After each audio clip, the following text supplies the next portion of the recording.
Good evening. The defendant in the Erie High School shooting appeared before a judge this morning to hear how he will be tried in court. Briaunna Malone joining us now in the newsroom with more about today's hearing and what it means for this case moving forward and what factored into the judge's decision today. Briaunna.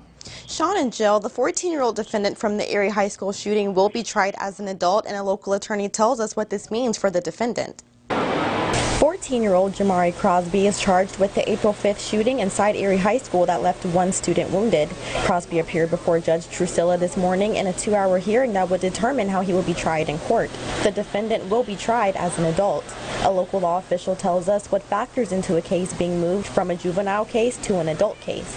Generally, the Commonwealth has to move to certify that case from juvenile court to adult court. However, the burden shifts away from the Commonwealth and to the defendant when a 14-year-old possesses a firearm or is charged with a specifically enumerated offense which warrants it being considered for adult court upon petition of the Commonwealth.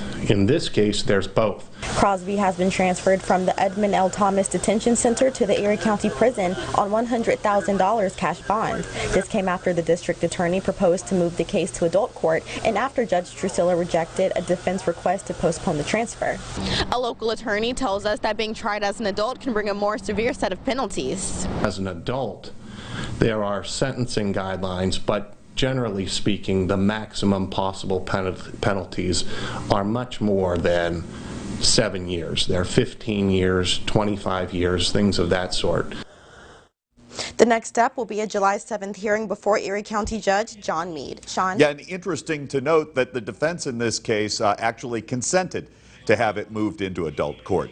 Briaunna Malone in the newsroom tonight.